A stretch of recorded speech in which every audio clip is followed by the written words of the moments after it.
नमस्कार दोस्तों, कैसे हैं आप लोग? उम्मीद करते हैं कि स्वस्थ होंगे, मस्त होंगे और अपने पढ़ाई को पूरे मन से कर रहे होंगे। दोस्तों, आज हम हाजिर हैं आप लोगों के समक्ष प्राचीन भारत के सीरीज के अंतर्गत। ये हमारा आखिरी वीडियो होने वाला है। इससे पहले हम लोग प्राचीन भारत के जितने भी इम्पोर्टेंट चैप्टर है और उससे संबंधित टॉपिक है उसको कवर कर चुके हैं। ये हमारा आखिरी वीडियो होगा। इसके बाद हम मध्यकालीन भारत को शुरू करेंगे। लेक्चर शुरू करने से पहले आप तमाम साथियों का एक बार फिर से स्वागत है हमारे चैनल संकल्प जीएस क्लासेज पर। और उन लोगों को बहुत बहुत धन्यवाद जिन लोगों ने मेरे चैनल को सब्सक्राइब किया है। उम्मीद करते हैं कि आप लोग मेरे चैनल के साथ बने रहेंगे और इसी तरह से हमारा मनोबल बढ़ाते रहेंगे। तो दोस्तों, हम जो पढ़ रहे थे प्राचीन भारत का जो टॉपिक पढ़ रहे थे वो पढ़ रहे थे सीमावर्ती राज्यों के बारे में। और इसके अंतर्गत हमने इस वीडियो का पार्ट 2, इसमें हमने पाल वंश यानी सेन वंश और कश्मीर के राजवंश के बारे में पढ़ चुके हैं, यानी कि बंगाल और कश्मीर के राजवंशों के बारे में पढ़ चुके हैं। आज जो हम लोग पढ़ने वाले हैं वो उस टॉपिक विशेष बचे हुए राजपूत वंशों के बारे में। दोस्तों, एक्चुअली में हुआ क्या था कि जब उत्तर और पश्चिमी भारत का क्षेत्र जो कि हर्षवर्धन के अंतर्गत वर्धन वंश के वर्धन साम्राज्य में सम्मिलित था, जैसे ही हर्षवर्धन की मृत्यु हुआ, वर्धन वंश की जो है वो पतन हो गया। और इस वजह से बहुत सारे छोटे छोटे राजाओं का जो है उद्भव हुआ। और और वो अलग अलग वंशों से संबंधित थे। उन्हीं वंशों में से एक वंश था राजपूत वंश। दोस्तों, अगर हम राजपूत की उत्पत्ति से संबंधित तथ्यों को देखें तो राजपूत के उत्पन्न से संबंधित तथ्य के बारे में अलग अलग इतिहासकार ने अलग अलग व्याख्या दी है। ठीक है, कुछ इन्हें विदेशी मानते हैं, कुछ इतिहासकार इनको ब्राह्मण मानते हैं। और उनका कहना है कि ये पहले ब्राह्मण थे और ये धर्म की रक्षा करने के लिए हथियार उठा लिया और ये क्षत्रिय कहलाए। ठीक है, परंतु पृथ्वीराज तृतीय या पृथ्वीराज चौहान का एक राज कवि था। इसका नाम था चंद्रवरदाई। उन्होंने एक पुस्तक लिखा है जिसका नाम है पृथ्वीराज रासो। और उसमें उन्होंने कहा है कि राजपूत की उत्पत्ति जो है वो वशिष्ठ मुनि के द्वारा किए गए यज्ञ में अग्नि कुंड से उत्पन्न हुआ था। यानी कि राजपूत की उत्पत्ति जो है वो उस यज्ञ में जिस अग्नि कुंड का प्रयोग किया गया था आहुति के लिए, तो उसी अग्नि कुंड से ये लोग उत्पन्न हुए थे। परंतु दोस्तों, इतिहासकार जो है वो पृथ्वीराज रासो जो पुस्तक है उसके तथ्यों को प्रमाणित नहीं मानता है। और अगर इसे आप एक व्यक्ति के तौर पे भी सोचे तो ये बात लॉजिकल नहीं लगती है कि अग्निकुंड से व्यक्ति की उत्पत्ति हुई। और अगर साइंस की दृष्टि से देखें तो ये बात बिल्कुल ही जचती नहीं है, लेकिन फिर भी ये फैक्ट है और जो उस पुस्तक में लिखा गया है। तो चलिए, इस प्रकार से हम लोग समझ गए कि राजपूतों की उत्पत्ति कैसी हुई। आगे हम लोग राजपूतों के द्वारा स्थापित वंश और उनकी से संबंधित महत्वपूर्ण तथ्यों को देखेंगे। तो सबसे पहले जिसे राजपूत वंश का उद्भव हुआ उसको हम लोग गुर्जर प्रतिहार वंश के नाम से जानते हैं। और इस वंश के संस्थापक जो थे वो नागभट्ट प्रथम थे। ठीक है, और इन्होंने मालवा का जो क्षेत्र है उस क्षेत्र पर अपना शासन स्थापित किया था। इसके बाद अगला शासक जो इस वंश का होता है वो होता है नागभट्ट द्वितीय। और त्रिपक्षीय संघर्ष जो गुर्जर प्रतिहार वंश, पाल वंश और राष्ट्रकूटों के बीच होती है, उस संघर्ष में नागभट्ट द्वितीय जो है वो राष्ट्रकूट शासक गोविंद तृतीय से पराजित हो जाता है।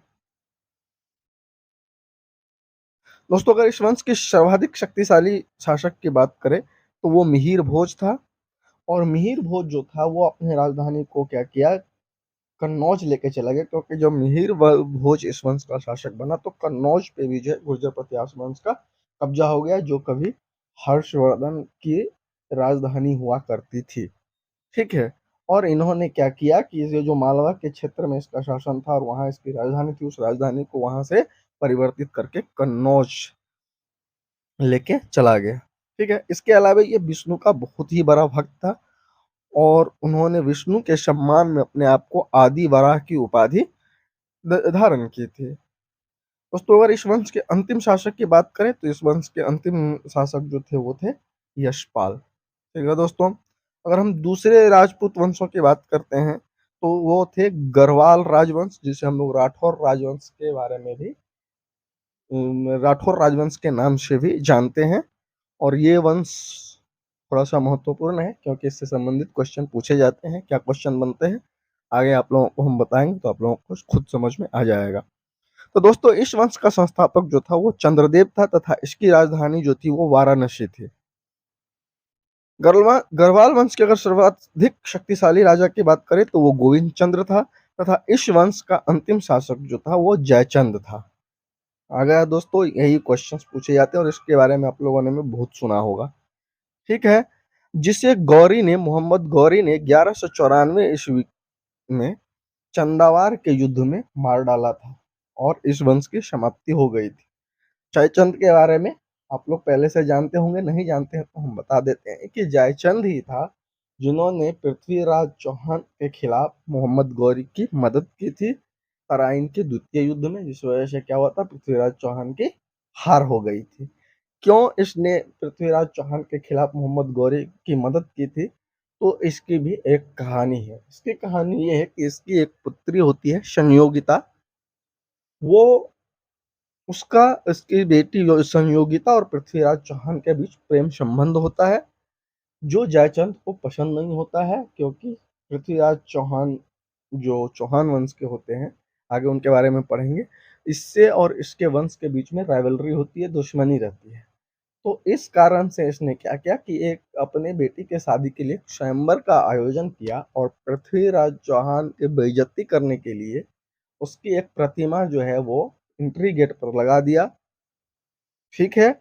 और उसकी प्रतिमा इस टाइप से लगाई गई जैसे वो द्वारपाल हो, जैसे द्वारपाल होते हैं ना कि रात में हथियार लेकर गेट पे खड़ा होता है, तो वैसी आकृति बना करके गेट पर रख दिया।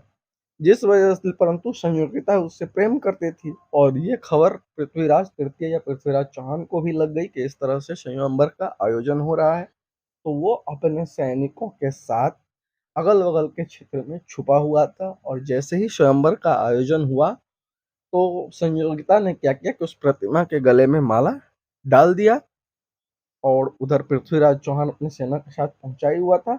उन्होंने वहां से संयोगिता को लेकर के भाग गया या फरार हो गया।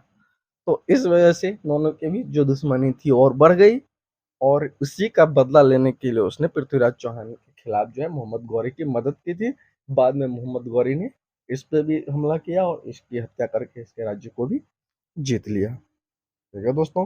तो चलिए अब दूसरे वंश के बारे में, तीसरे वंश के बारे में, दो वंश पढ़ चुके हैं। तीसरे जो महत्वपूर्ण वंश है जिसको हम लोग चहमान या चौहान वंश के नाम से जानते हैं। तो चौहान वंश का संस्थापक वासुदेव था। इस वंश की प्रारंभिक राजधानी जो थी वो अहिच्छत्र थी। बाद में इस वंश के राजा जो बने अजय राज द्वितीय के द्वारा अजमेर नगर की स्थापना की गई और राजधानी जो है वो अजमेर को बनाई गई। अहिच्छत्र से राजधानी परिवर्तित करके अजमेर को बना दिया। ठीक है दोस्तों, अगर चौहान वंश की सबसे शक्तिशाली शासक की बात करें तो वो विग्रहराज चतुर्थ था, जिन्होंने 1153 से 1163 के बीच में शासन किया था। और ये बहुत ही विद्वान व्यक्ति थे और इन्होंने एक नाटक की रचना की थी जिसका नाम है हरिकेली और वो संस्कृत भाषा में है। यानी कि इन्होंने संस्कृत भाषा में एक नाटक की रचना की थी, इसका नाम था हरिकेली। इसके अलावा 2.5 दिन का झोपड़ा जो हम लोग पढ़ते हैं, जो हम दिल्ली सल्तनत पढ़ेंगे, तो इसके बारे में बताया जाता है कि इसका निर्माण जो है कुतुबुद्दीन ऐबक ने करवाया था, परंतु ये बात सही नहीं है। 2.5 दिन का झोपड़ा जो है ये विग्रहराज चतुर्थ के द्वारा निर्मित एक विद्यालय था, इन्होंने बनवाया हुआ था और यह एक विद्यालय था। बाद में जब राजपूतों का पतन हो गया और मुस्लिमों का भारत पर शासन हो गया और जब गुलाम वंश की स्थापना हुई तो कुतुबुद्दीन ऐबक ने उस विद्यालय को मस्जिद में परिवर्तित कर दिया। और इतिहास में हम लोग पढ़ते हैं कि 2.5 दिन का झोपड़ा का निर्माण जो है कुतुबुद्दीन ऐबक के द्वारा करवाया गया था, ऐसा नहीं है। उसके द्वारा सिर्फ उस विद्यालय को मस्जिद में कन्वर्ट करके नाम डाल दिया गया था 2.5 दिन का झोपड़ा। ठीक है दोस्तों, अगर इस वंश के अंतिम शासक की बात करें तो पृथ्वीराज तृतीय, जिसे हम लोग पृथ्वीराज चौहान भी कहते हैं, इसके बारे में हम पहले भी बता चुके हैं, वो हुआ। चंद्रवरदाई जो था जिन्होंने पृथ्वीराज रासो की रचना की थी, वो क्या था, पृथ्वीराज तृतीय का राज कवि था। ठीक है। इसी के समय में मोहम्मद गौरी ने इस वंश पर हमला किया था, जिसे हम लोग तराइन का प्रथम युद्ध कहते हैं, जो 1191 में लड़ा गया था पृथ्वीराज चौहान और मोहम्मद गौरी के बीच में। और इस युद्ध में मोहम्मद गौरी की हार हो जाती है और पृथ्वीराज चौहान जीत जाता है। इसके बाद गौरी वापस अपने देश चला जाता है, फिर से तैयारी करता है और फिर से दोबारा जो है वो हमला करता है, जिसको हम लोग तराइन के द्वितीय युद्ध के नाम से जानते हैं। और वो युद्ध जो है वो 1192 में होता है, 1192 में।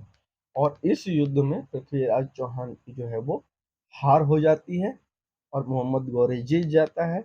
जीतने का कारण ये था कि पृथ्वीराज चौहान देखिए था तो बहुत ही शक्तिशाली, बहुत बड़ा योद्धा था, परंतु थोड़ा सा जो होता है ना, अति उदारवाद होना भी कभी कभी नुकसान होता है। तो ये काफी उदार था और ये कोलेब्रेशन में विश्वास नहीं करता था। इन्होंने अपने आसपास के सभी राजाओं से दुश्मनी मोल ले रखी थी।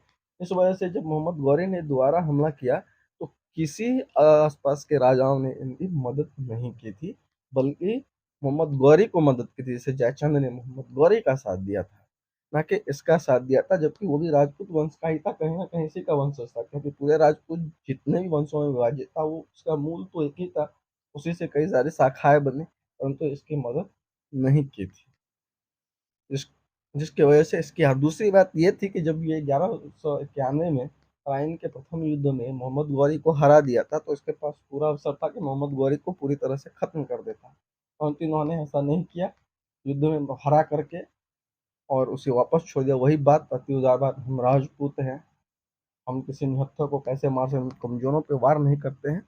तो अति सिद्धांतवादी होना भी राजपूत वंश के पतन का कारण बना। क्या दोस्तों, अगर हम अगले वंश की बात करें तो वो था परमार वंश। और परमार वंश के संस्थापक जो थे उनका नाम था उपेंद्र राज, और इसकी राजधानी जो थी वो दारा नगरी थी। इस वंश के अगर सर्वाधिक शक्तिशाली शासक की बात करें तो उनका नाम था राजा भोज, तथा राजा भोज ने भोपाल के दक्षिण में भोजपुर नामक झील का निर्माण करवाया था। ठीक है दोस्तों, अगर इसके बाद अगले वंश को देखेंगे तो सोलंकी वंश। देखिए दोस्तों, ये सब इतना महत्वपूर्ण नहीं है, लेकिन हम थोड़ा सा सीक्वेंस में आपको बता देते हैं कि आप जानकारी रखना कोई गलत बात नहीं है। इन क्वेश्चन इन सब से ज्यादातर पूछे नहीं जाते हैं। मतलब ऐसा नहीं, मतलब हम सब राजपूत वंश के बारे में नहीं बोल रहे हैं। जैसे सोलंकी वंश है, जो छोटा छोटा राजवंश है, यानी जिसमें कम तथ्य है, मतलब वो कम इम्पोर्टेंट है, इसीलिए। ठीक है, तो दोस्तों सोलंकी वंश का संस्थापक जो था वो मूलराज प्रथम तत् था। इसकी राजधानी जो थी वो अनिलवार थी। और इस वंश के प्रथम शक्तिशाली शासक जो हुए थे जयसिंह सिद्धराज। ठीक है दोस्तों, अगले अगर हम वंश की बात करें तो सिसोदिया वंश। हाँ, ये थोड़ा सा इंपॉर्टेंट है, इससे क्वेश्चन पूछा जाता है। तो दोस्तों इस वंश के शासक अपने आप को सूर्यवंशी कहते थे, तथा इस वंश सिसोदिया वंश के शासक जो है वो मेवाड़ के क्षेत्र में शासन करते थे, यानी राजस्थान के आसपास के क्षेत्र में। तथा इसकी राजधानी जो थी वो चित्तौड़ थी। ठीक है, और इसी वंश के शासक हुए थे राणा कुंभा, जिन्होंने अपने विजय के उपलक्ष्य में विजय स्तंभ का निर्माण चित्तौड़ में करवाया था। यह क्वेश्चन पूछा जाता है, बार बार एग्जाम में पूछा जाता है कि विजय स्तंभ का निर्माण किसके द्वारा करवाया गया था, तो राणा कुंभा। क्वेश्चन इस तरह से पूछ दिया जाएगा, ये राणा कुंभा ने विजय स्तंभ का निर्माण कहाँ करवाया था, तो चित्तौड़ में। ठीक है दोस्तों, तो इसीलिए ये बताना इम्पोर्टेंट था। इसके अलावा इसके आगे चल करके जब अलाउद्दीन खिलजी के समय में चित्तौड़ पर आक्रमण होता है तो इसी वंश का शासक होता है, तो उसको हम लोग आगे में पढ़ेंगे। राणा रतन सिंह नाम होता है उसका, तो हम लोग मेडावल हिस्ट्री में पढ़ेंगे। तो हम बहुत जल्दी मध्यकालीन भारत को शुरू करने वाले हैं, और आप लोगों से आशा ही नहीं पूरी उम्मीद है कि आप लोग चैनल को ज़्यादा से ज़्यादा सब्सक्राइब करेंगे, ताकि हमारा चैनल जो है वो जल्दी से जल्दी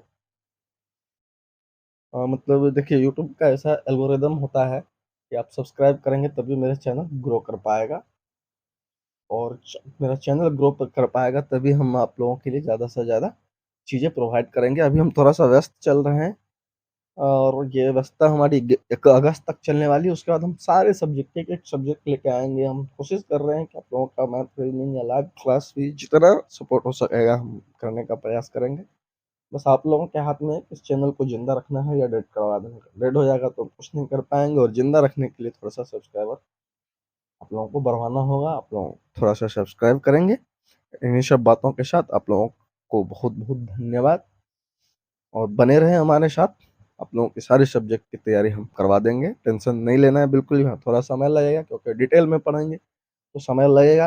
अगर इस बीच में आपकी कोई एग्जाम है तो आप लोग दे, अगर आपने पहले से कुछ पढ़ रखा है तो आप दे, लेकिन 8 या 9 महीना पूरा हर सब्जेक्ट पूरा जीके जीएस खत्म करने में लगेगा, लेकिन उसके बाद फिर आप जीके जीएस के मास्टर हो जाओगे। और एग्जाम, कोई भी एग्जाम ऐसा नहीं होगा जहां आप उसको क्रैक नहीं कर पाएंगे। मतलब जीके जीएस वाले क्वेश्चंस आपसे नहीं छूटेंगे, ये मेरा वादा है। ठीक है। तो और हाँ, एक इम्पोर्टेंट सूचना, अगर आप लोग बिहार पुलिस की तैयारी कर रहे हैं या करना चाहते हैं तो भी आप हमसे जुड़े। देखिए, डिटेल में पढ़ाना हर चीज़ तो संभव नहीं क्योंकि समय कम है, लेकिन हाँ, हम अगर आप लोग सब्सक्राइब करते हैं और आप लोग कमेंट करेंगे, ज़्यादा से ज़्यादा कमेंट इस संबंध में, तो हम डेली 50 क्वेश्चन का मिक्स, डेली या एक दिन बाद करके 50 क्वेश्चन का मिक्स सेट जो है आप लोगों को प्रोवाइड कराएंगे। तो इन्हीं सब बातों के साथ एक बार पुनः आप लोगों का धन्यवाद। आप लोगों जो भी काम कर रहे हैं उसमें भगवान आप लोगों को सफलता प्रदान करे।